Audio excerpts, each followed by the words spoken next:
If you can hear in the background, I'm so sorry. My laptop sounds like it's about to take off.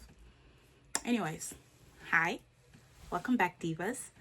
Today, I want to talk about the books I've read in Q1 of 2025.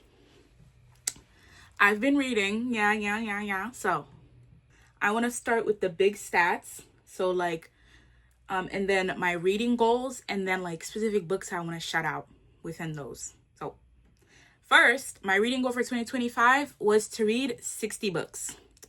So far this year, I've read 68. Yeah, you couldn't guess why. Look outside. Look in the news. You know why I read 68 books. So I read a total of 18,763 pages so far this year. The average length of a book I read was 276 pages. If I keep looking to the side, it's because I have my stuff written because I want it to be concise and not ramble. And my average rating was 3.6. Love that, right? My rating was higher than last year because I think last year I was like a 3.4. I'm trying to read books that I love. So my goal for this year was, one, to read more of my physical TBR. I want to get through a lot of it. I wanted to borrow more books from the library, and I wanted to read more physical books and less audiobooks, right? I also wanted to read a classic a month. And I wanted to enjoy it and have fun and have a higher average rating, because I'm like, if someone said if you have a below 3.5 average rating, you're not reading the books you like. And I'm like, yeah, you ate me up with that. Why am I reading books I don't like? Exactly. Thank you. So let's get started. So for the monthly breakdown, for the month of January, I read 23 books with a total of 6,868 pages. So 68 pages. For February, I read 18 books with a total of 6,693. Now, the reason was because for that month, I was reading a lot of bigger books. So it was it was still a lot of pages, but less book count. For March, I read 27 books with a total of 7,350. That month, I read a lot of short books. I was reading a lot of 200 books that I read in a day, and I could get through them because I found 2 series I enjoyed, and I was like, I'm sad, let's keep going. But yeah. Okay. Like I said, I've been reading a lot of series, but I noticed I've been reading a lot of contemporary series and not as much as fantasy series. I mean, the fantasy series I read was 2 or 3, but I read 4 or 5. So 3 of my favorite contemporary series I've read is All for the Game by Nora Sakavic, I think her name is. Yeah, Sakavic. Girl, they were a mess and a half, and I was sad. It's giving 2013 Tumblr Mafia book. I was sad. I was obsessed. It was so good. I had to see what happened. I read book 1 through 3, and I didn't start the rest of the series yet because I know book 4 or 5 is there, but I might wait till book 6 is almost out because I don't want to wait a year because I was so sad. I'm excited for Jean's story. Another series I liked was the Breakway series by Massey. First of all, why is this series so underrated? I don't understand, because I read it. It was queer. It was slay. It was boots. It was down. I'll put a picture of them, and I loved it so much. It's so underrated. I got it on Amazon and on my Kindle. It was so good. However, maybe it's because it has no spice, but I don't care if my book has spice. It had no spice, and I was still kicking. I read the books every time I picked up one. I read it within a day. That's how much I was obsessed. But so I would definitely recommend this series. It's very cute. It's like a hockey romance kind of series. It's really good. I love hockey romances. I'm sad. I read The Guncle by Rowley. That's the last contemporary series I read this year. It was interesting. I liked how it talked about loss and grief and kids growing up. I enjoyed the message. I'm sorry if my eyes are reflecting my background, but what can I do? I'm just a girl. But yeah, I really enjoyed the message. It was very slay and boots the house down. I enjoyed it. I liked reading about an old gay man taking care of his grandchildren and being crotchety. I love crotchety old gay men. I'm sorry. They're funny. So that's what. Now, I did say my goal for this year was to read classics. So let's talk about the classics that I read so far this year. So the first classic I read this year was Frankenstein by Marrie Shelley. When I was in high school, I took my senior year, I took honors English. But I wanted to take AP, but I was scared that I was gonna fail it, so I didn't do it. But I was so sassy and mad when they read Frankenstein and I didn't. We had to read like Fahrenheit 451. Now, did I enjoy Fahrenheit 451? Absolutely, I did. I loved it. But I wanted to read Frankenstein too. So I wish I got to read Frankenstein. That's what I wanted to. But I did enjoy Fahrenheit 451. And I think they read Fahrenheit 451 too. And I don't know why I didn't take AP. I was just scared. I didn't want to like ruin my senior year by taking a hard class. So, but this was so good. I enjoyed it.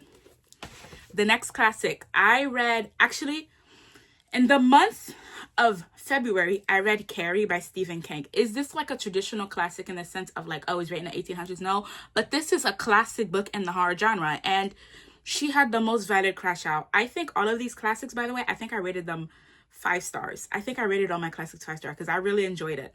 And then the book I read last month, the month of March, for my classic is The Picture of Dorian Gray. Yeah. It is so good. This is so good. I didn't read this version. There is like a uncensored version that Harvard released, and I got that version, but I don't have it with me now because I let someone borrow it and I haven't gotten it back yet. But yeah, I read this. It was so good. It was so good.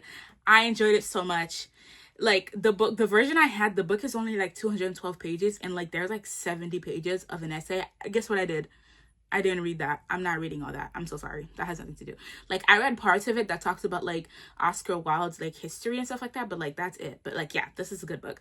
I think Carrie and these two and Carrie are like really good recommendations to read classics, because like I feel like I don't read enough classics in my reading because it's not fun and like what I typically go for, but I want to do that more. So, and that's what I tried to do, the read a book, a classic a month last year, but then I gave up after 2 months.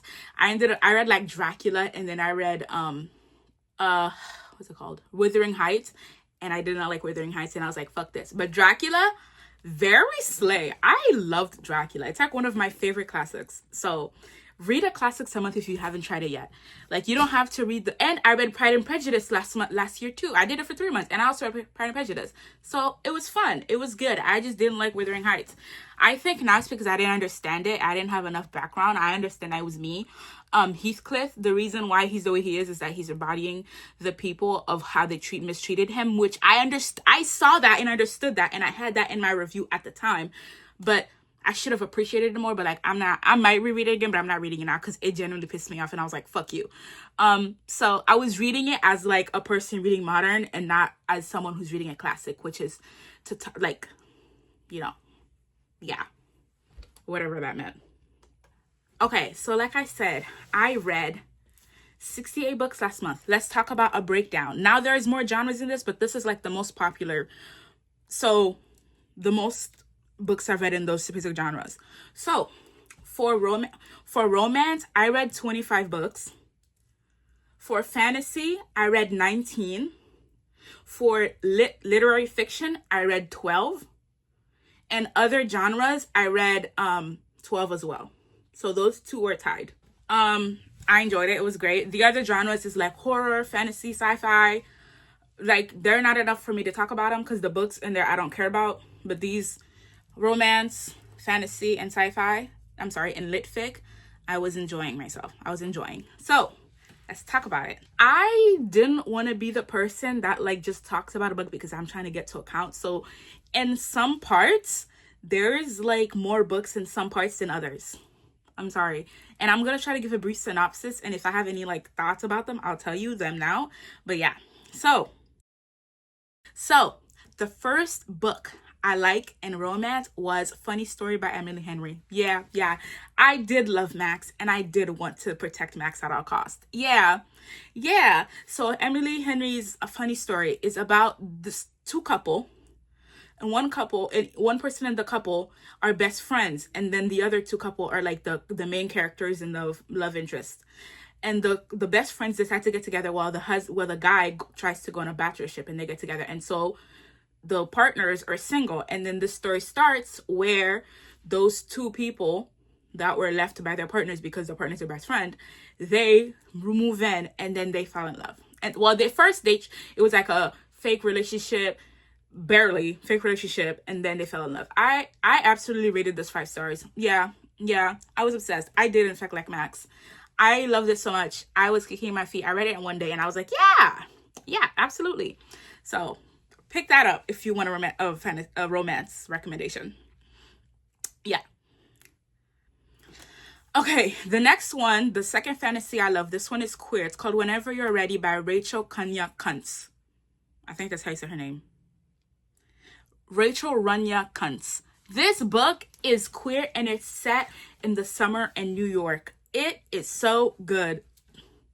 That's all I gotta say. It's good. This book came out, I think, in 2023, and I've been meaning to read it, but my library never got a copy of it. And I was like, so this is personal. Okay, now I know. But yeah, and they finally got a copy of it like at one point in the first quarter, and I read it. And I was so obsessed. It was so cute. It was so nice. It was like, oh, okay. The one thing I loved about this book was I love books set in the summer.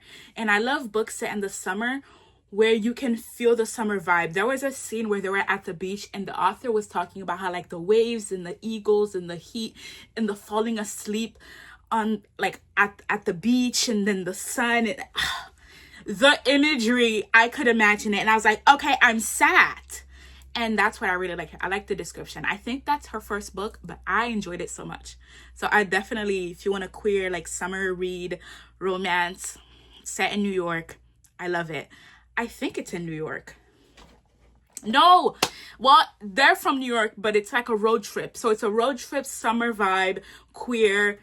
It's so good. I think more people, this book should be more well known. No one talks about it. I want people to talk about it because it's so good. I want people to be obsessed because I am. Thank you.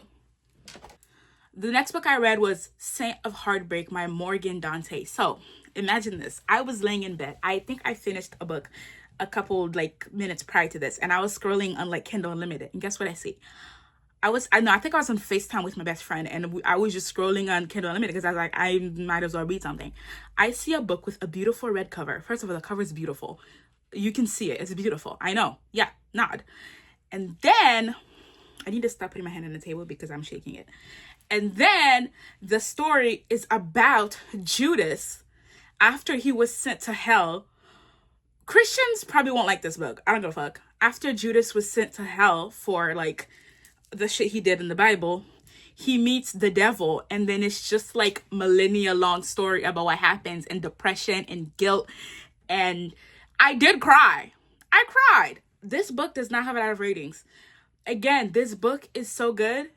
I enjoyed it. It was talking about guilt and forgiveness and all of this, and it was queer, and I was obsessed, and I was sad. Yeah, it's a good book. It's a good book. I don't think any of these romance books I talk about are like explicit on the smut except for Funny Story. Like there is smut in there, but I don't know if it's like explicit like Funny Story, but there is smut, but I do enjoy it. I enjoyed them. This specifically, I think the only smut scene where you're supposed to enjoy is like in the end, but this one, it's about like comfort. I'm telling you, this book is like good, and I did cry. It was so good. I wish more people talked about it. It's like, I think it has under 1,000 reviews on Goodreads. Let me check. Yeah, it only has 333 reviews. I loved it. Let me see. I know there was some potentially triggering stuff in here. So it's a 2,000-year-old slow burn, guys. And there was talks about like guilt, forgiving yourself, comforting each other. It's so good. It's so good. I want more people to read this. It's criminally underrated because why is there only 333 reviews? It was so good. It came out last September. Maybe that's why. But yeah, it was good. I think the thing is, I've been reading for so long that like it's hard for me to find books that are like well known sometimes, because I've like read most, if not like at least half of all the popular like romance books that like I would enjoy. The other ones I don't read because I wouldn't enjoy it, so that doesn't matter to me. Okay, here's another sad romance that's gonna get you in your feels that in fact did make me cry. It's called Her Name in the Sky by Kelly Quinn. Now, Miss Kelly, why did you come for my heart like that? Why did you come for my tear ducts? This book is set in Louisiana and it's these high schoolers and the main character is falling in love with her best friend and it's set in the early 2000s. And they're in a Catholic school, and so she's fighting her religious trauma, her attraction to her best friend, and then it's just that. This book, it's romance, but beware, it's heavy. It's heavy, but it's so good, and I want more people to read it. It's romance. I initially in my quarter tracking, I initially had this in another section called just LGBTQ books, but I'm like, no, it's romance, but it hurts. It hurts a little bit. It got spikes, but it's good. Read it. Okay, so the next one was fantasy, and I read 19 books, and I have 3 books I want to talk about. This one is gonna get me hate, because I hated this series too, and then I read it, and I was like, do I hate aspects of it? Yes. But am I gonna read it off completely? No. Though it's Wolfsong by TJ Klune. Did I hate the fact that in the first book, Ox and I forgot the other kid's name. That kid was like 12 and Ox was like 16. Yeah, I was like, what the fuck? What the fuck? What the fuck? Yeah, book 1 is the weakest. I'm sorry, like, that is the biggest thing why I can't give book 1 a highest rating. But I did enjoy the story and they did make me cry. But yeah, this is a really like slicey dicey kind of story, low-key taboo, because like they didn't do anything when he was a minor.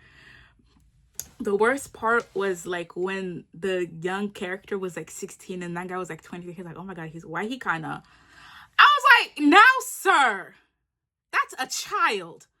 But they're like, oh, but that's his mate. It's his mate. Like, what is he gonna do?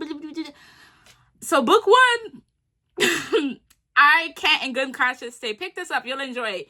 I had pressure. I was like, fuck this book because of that. But I enjoyed the series because of like the messaging the series give about like friendship and love. And I love the dad. Like, if you read this, you know who I'm talking about. The dad, the alpha dad that died. Yeah, he was such a good, complex character. Like, what I like about this is that these characters are complex. That's what I like. And yeah. So I proceed with caution, but I enjoyed it. But proceed with caution. Know what your triggers are. But I enjoyed it. It's a werewolf story released in the early 2010s. What do you want? What do you want? Yeah. Proceed with caution. The next one I read is Divine Rivals. I read book 1 and 2 by Rebecca Ross. It was good. I didn't want to read this because people said, oh, it's romanticy. Yes, it's romanticy, but it's not bad. It's not bad. But it's not a bad book. I enjoyed it. But it's basically about like they're in a war, like a godly war, and both main characters, in book 1 at least, they're like enemies, and then they work in the same company, and then the female character, she gets fired, and then she works for something else, and then they start writing letters to each other through like a magical typewriter portal type beat. It's a really good series, and I'm so glad it was only 2 books. I'm glad the author didn't drag it out because it was really good. I think I did cry. Can you tell that if a book makes me cry? I'm like, yeah, that's a 5-star. Absolutely, yeah. Another fantasy. This one is so stupid, but it's called Bro and the Beast. It's like werewolf, but like the main guy is like a jock. He's a jock. And it's just like him ending up in like a 70s style like romance novel, like a werewolf romance novel. And then he's a jock and he's like, ew, that's gay. Because like he's mated to like the alpha. It's not serious, but it's still good, and I enjoyed it, and it was a good read. It was a good book to like put in between my more serious reads to like, you know, clear out my brain, so I'm not reading like hard shit as I go. I read it while I was reading Her Name in the Sky because that book was so hard I had to keep taking breaks. But yeah, it was good. Now we're in litfic. The litfic books that I liked this year, the first one, I read 12 litfics. The first litfic I enjoyed is A Certain Hunger. I think I read this, like, first of all, imagine this. The year just started. The first 5, 6, maybe 10 books I read, no, at least the first 5 stars. I was like, what's happening? This was one of them. Divine Rivals was also one of them. But, like, I was like, and Funny Story was one of them. And another book I'm about to talk about next was one of them. I was like, what is happening? Why am I getting all these 5 stars? And am I sad? No, I'm not. I haven't even DNF'd out of books this year. Probably like 3 or 4. No, 2 or 3. But yeah, this book, it's so good. So it's about cannibalism. It's by Chelsea Summer. It's about cannibalism. It's the story of this lady who kills people and she eats them. And then it's about what happens. And it was interesting and I loved it. And she was bad. Like, she was not okay mentally. But she was really good. I enjoyed it. I like reading books about cannibalism. I don't know why. It's always so intriguing to me. Will I ever bite somebody to eat them? No. But this is interesting. Yeah, I enjoyed it. I'd recommend this if you like reading about cannibalism. Another book, I read The Lamb as well. That one was good. It was about cannibalism. But that one was kind of sad. It had a little kick. It hurt a little bit. But this one is like really good. Like for half of the book, there is no present dialogue. Like it's a lot of internal monologue. And I enjoyed it. The next litfic I read, this one was surprising. Yellow Faces by Kuang. This was so surprising. I read Poppy War. And I was like, when I read it, I didn't understand the nuance and the complexity of the story. So I do want to reread it and potentially read the series, but I'm not ready for that yet. But yeah, it was a lot. And I was like, oh, I don't know if I want to read. And then I tried to read Babel and it was similar to Poppy War. And I was like, I'm not ready for this. I got like 10% to Babel and I was like,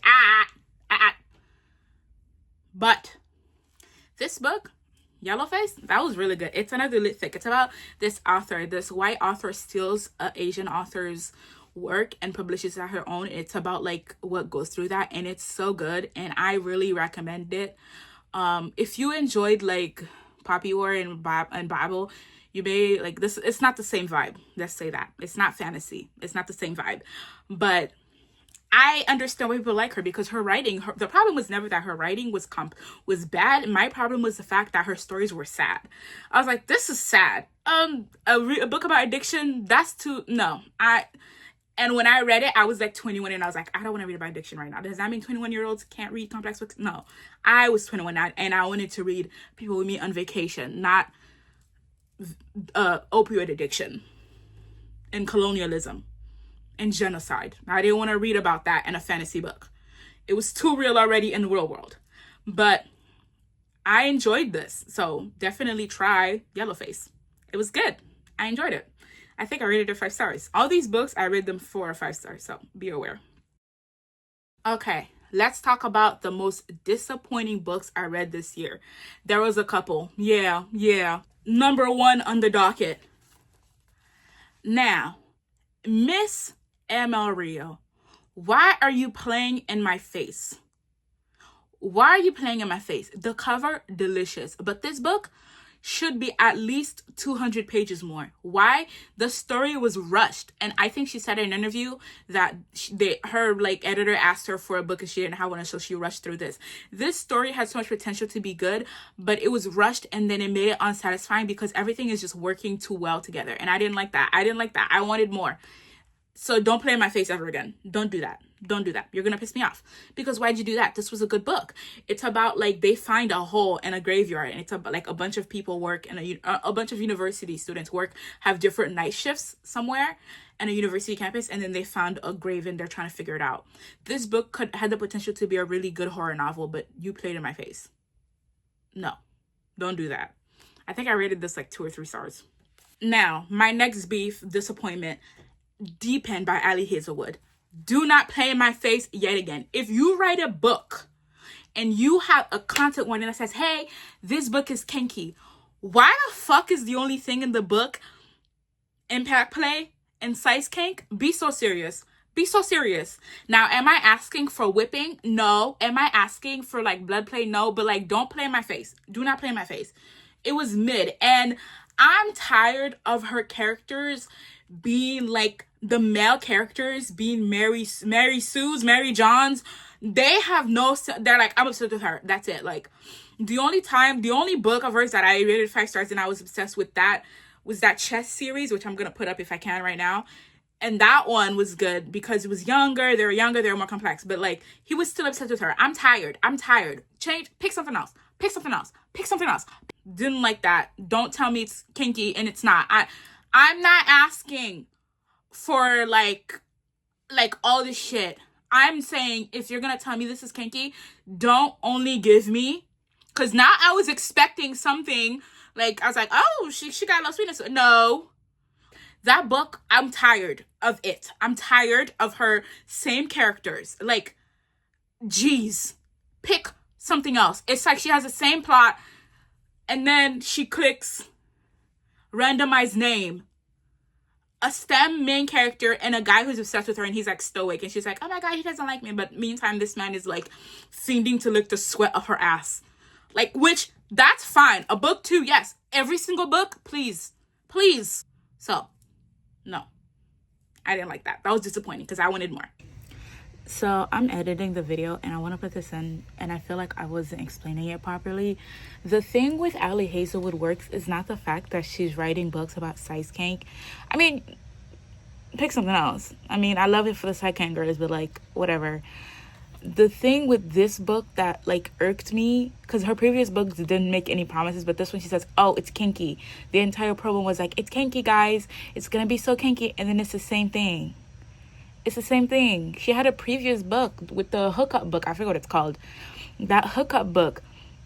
It was about that too, like, but that book wasn't promoted like that. But this one, you specifically promoted this book as a book that's kinky. Like, everybody said, oh yeah, girlies, it's kinky. I got an arc. It's kinky. Okay, go into the book. The kinky's nowhere to be found. Like, it makes me sound like such a fucking heathen when I'm complaining about a book not being kinky enough.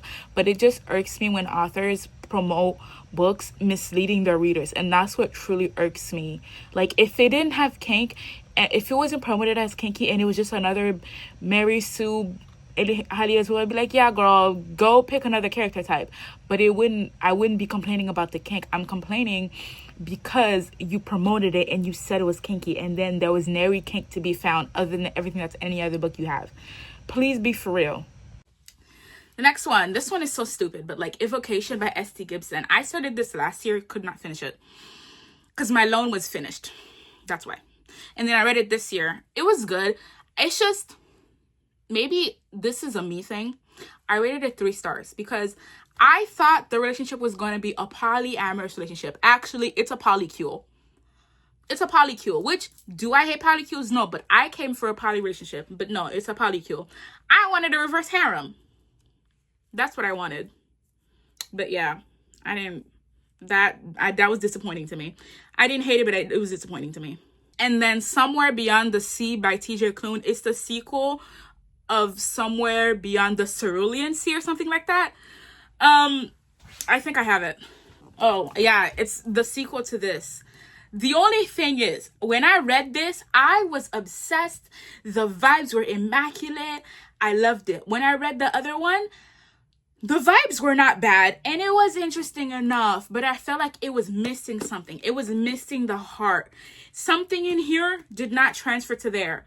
They still had the good kid dynamic. They still had the love. It was still cute. But like, something didn't translate, and I didn't like that. I was like, something is missing. I didn't like that, but I did enjoy it. It's just, I was like, this is kind of disappointing. I didn't get the same like warm, gooey, like nice feeling warm in my chest. That's what I didn't get. If you liked me ranting, now I'm at my least favorite 5 books of the year. Remember how I said in February I read 18 books because I was reading bigger books? Yeah. First one. What the fuck is this? I was gonna talk about this last, but no. I'm ready. I rated this 2 stars. A Little Life. I have a review for this on Goodreads if you want to read it. I'll link my Goodreads. And I'll link these books too.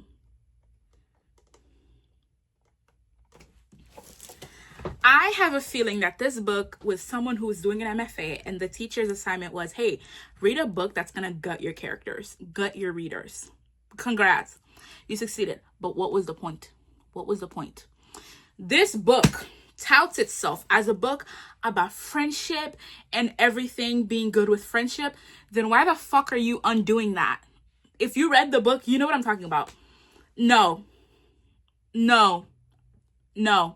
Absolutely not. I read this book for 2 years because I got halfway through and I was like, I don't like this. And then I was like, let me wait. I finished it. Should have DNF'd. Because by the end of the book, it was just like, how much can Jude suffer? Why? What is the reason? Why? Did I cry in the end? Yeah, because I was frustrated. And I felt like the ending did the opposite of what the book is promoted as, a book about friendship. It is not a book about friendship. It's not. This part is going to be a spoiler, and so you can skip. Here's why I hated this. The book says it's about friendship, and they have all these friends. How is it in the end, after his best friend died? Forgot his name. I don't care enough to find out his name. In the end, after his best friend dies, it's a book about friendship and friendship getting used to rights. How did he commit suicide in the end anyway? But isn't this a book about friendship and friendship persevering past mental illness? I love an awkward silence. Please explain it to me like I'm 5. Explain it. If it's a book about friendship and friendship is meant to, the book is saying, when I read End, she says, yeah, it's a book about friendship and going through hardship with friendship. Then why did he kill himself after his friends were there for him and supported him? Does that happen in real life? Yes. But I'm saying the book is defeating upon its purpose and its final consensus. That's what I'm saying. I'm not saying it doesn't happen. I understand that. But this book is supposed to be about persevering with friendship, the power of friendship. If you know that meme. No. So I'm mad. That's why. And then the next book is The Goldfinch. Now, Miss Donna Tartt, what the fuck is this? If in this universe this book did not happen, nothing about the universe will change, because the way the book goes through this whole thing, and then in the end, it didn't fucking matter. It didn't matter. So I read 600 pages of bullshit of this kid being annoying and self-sabotaging, and then it didn't matter. It didn't matter. Save yourself. In the end, he didn't even have the painting that he was fucking crashing out about. The painting wasn't even in his hands. If this book did not happen, the universe would not be changed in this series at all. In this book at all. Like, this book did not have to happen. I didn't like it. Donna Tartt, I saw it in A Secret History, which I loved very much. And this, she has a big thing about drawing out the climax, and then it makes it worse. And then the entire point of the book, not being a point in the climax, I just don't like it. I don't like it. Don't do that to me. Don't do that. I read The Snowball Effect by Haley Katz. It's a lesbian book. First of all, 600 pages for a romance? 600 pages for a romance? Please, get a grip. 350 or you're fucking out. That's my big deal about romance. I refuse to believe that a romance book needs to be 600 pages. And you know why? Because this book was playing in my fucking face. It was playing in my face because, first of all, both characters are annoying as fuck. Annoying. One of them is, oh my god, I have ADHD. Like ditzy Tumblr girl TikTok. The other one is a bitchy, serious person who hates everything and hates happiness, apparently. Like, the first girl, not me flipping you off. The first girl, was she pissing me off? I won't point it out, but I understood where she was coming from. This one, you're just a bitch. She almost crashed out because someone got jelly on her opal ring. I'm like, do I understand that opal is a soft stone that requires delicate? Yes. But is water and soap? Why? I don't like this. It was 600 pages. And I think by like 20%, I was like, this is pissing me off. So I didn't want to read that. I was like, I'm not doing this. So disappointing, horrible, 0 out of 10, would not recommend. I DNF'd it. I read Before the Coffee Gets Cold by Toshikazu Kawaguchi. Something like that. I don't know how to say his name. I'm not his mother. I don't know. It's a translated work from these Japanese stories about a magical coffee house that lets you go back in time, but when you go back in time, it doesn't change the future or what happened. It doesn't change the past, but it can change the future if you like take actions based on what you get in the thing. Yeah, whatever. It was just repetitive, and all the stories are just repetitive, and I just didn't care for it. I was reading it for like 2 months, and I wouldn't pick it up because like this is boring. And every time I picked it up, I'd read 5 pages and then drop it. Like I didn't like that, so I was like, I'm not doing this. And then the last book I hated was I Hope This Finds You Well by Natalie Sue. Natalie Sue, first of all, the way reading this, I could tell this was a debut novel because she's confused on the themes of her book. She's confused. Why is this book being promoted as a like a lit fake, a chick lit like fun story, and the book is talking about like all this shit. And personally, the main character sucks. She sucks. Okay, I'm gonna read my review. I said, the writing is millennial coded, which it is. And the writing is bad because it fell into the trap of telling instead of showing. Like, don't tell me she's sad. Show me she's sad. Like, I didn't like that. And she was unlikable. And she was just mean to her, like, the people in the book. I didn't like that. I don't like that. Like, she hates her coworkers, and then she's shocked and surprised that no one likes her. She's like, she got, like, basically what happened is she accidentally gets people's emails, everybody's emails in the company, and then there's email chain of people talking shit about her, but you know that she hates these people. So why are you shocked? You hate them and you treat them badly. Why are you sad and confused that they don't like you back? People can tell when you don't like them. Like, what do you mean? Okay, I'm back again to make sense of what I meant. So the reason why she got the hate email was because she was sending emails to her coworkers with hateful messages written and the bottom of the paragraph written in white, so like you couldn't see it. But here's the thing, girl. My Outlook is set up in black. Like the background is black. So if you send me something, my Outlook is automatically gonna send it to the color of what you sent me. Of a contrast so I can read it. So like, are you serious? Like, what do you mean? What do you mean? You hate your coworkers and you're sending an email. You send email to these people and then you write an entire hateful message at the bottom, and then you're shocked and surprised you get caught, and then you're mad and don't understand why they don't like you. You're a weirdo. Go rant to your girlfriends like the rest of us. Oh, but you don't because you suck.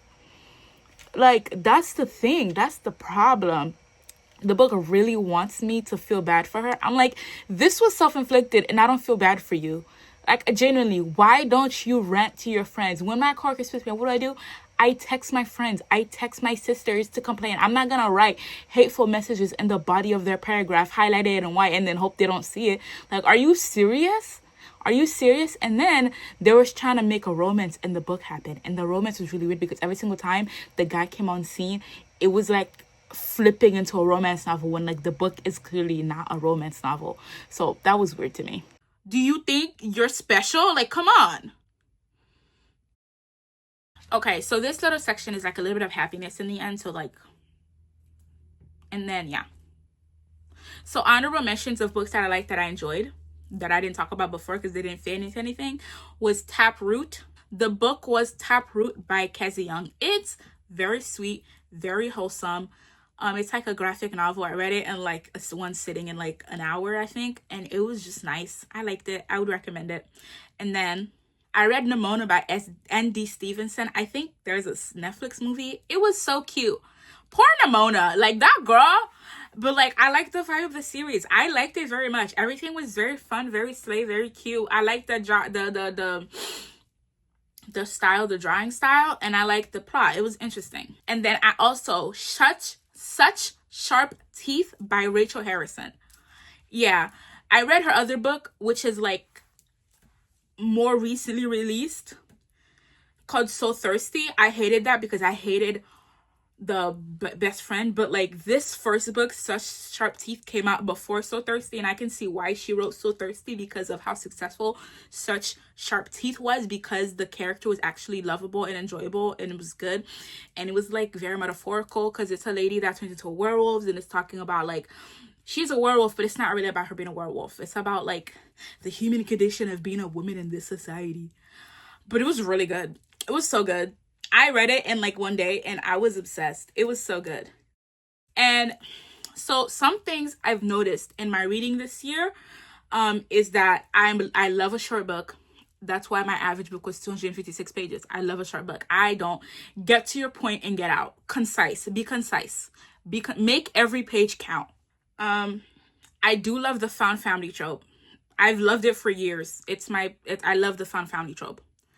I love chaos. I love a short book, a short stupid book in the middle of my series. I love chaos. It's my favorite thing to read about. And I don't like authors who are long-winded. Like, get to your point and get out. I feel like it's a craft as an author to make every single page, every single word count, and like make it count and make me care, and not just go on only for like half of your pages to not even be necessary. But yeah, that's what I've read for quarter 1. I enjoyed it. Let me know what you've read. Let me know what you think. Have you been thinking about these books? Have you never heard of them? Did I give you anything that you're interested in? Please let me know. I'm interested to hear more. Anyways, have a great weekend.